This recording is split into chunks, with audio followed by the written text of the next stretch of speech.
कि बिहार में उद्योग मंत्रालय है, ये मुझे तब पता चला जब आप उद्योग मंत्री बने। जी, जब मैं उद्योग मंत्री बना तो क्योंकि यहाँ तो अपहरण उद्योग था, यहाँ तो बाकी उद्योग थे।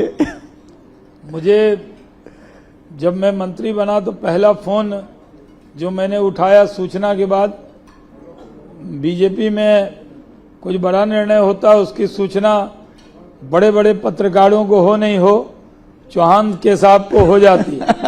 तो चौहान के साहब ने कहा कि आप बिहार के उद्योग मंत्री बन रहे हैं, और कहा कि वहां तो पहले एक ही उद्योग है, आप क्या करेंगे वहां। हमने कई बार चैनल पे भी कहा है कि एक बड़े पत्रकार का नाम लिया, लेकिन आज मैं खोल ही देता हूं।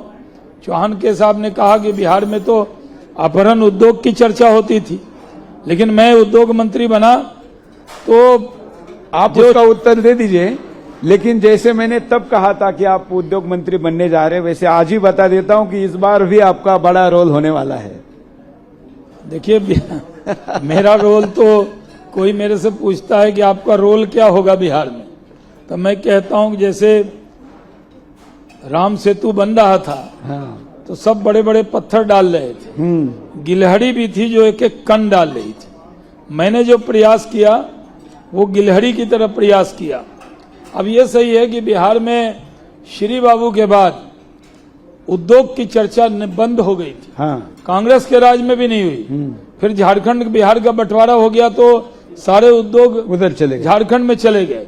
यहाँ एक बड़ा उद्योग बचा जिसको अपहरण उद्योग कहते थे, हाँ। और उसी की चर्चा होती थी। बड़े बड़े उद्योगपति जो यहाँ पटना सिटी में जाएंगे तो यहाँ बनियान बनता था, गारमेंट बनता था उस वक्त में। लेकिन अपहरण उद्योग के बाद वो भी यहाँ से चला गया, क्योंकि एक बड़े, मैं नाम नहीं लूंगा, आजकल एक नेता हैं जो पहले उनकी इमेज अलग थी, आजकल भारी नेता बने हुए हैं। उनके बारे में एक आदमी ने, मैंने जब यहाँ टेक्सटाइल लेदर पॉलिसी लॉन्च की तो मैंने बड़े बड़े उद्योगपति को बुलाया, खासकर टेक्सटाइल वालों को। तो मैंने एक बनियान, जो बड़ा बनियान बिकता है, उसको बुलाया। उसने कहा जी मैं नहीं आऊंगा, मैं आया था और तब पटना का पुल नहीं बना था, मोरिया होटल में रुका था, मुझे अपहरण करने लोग आ गए थे। मैं अपने पीए के रूम में छुप गया और नदी पार करके फिर मैं वहां से भाग के गया, मैं नहीं आऊंगा।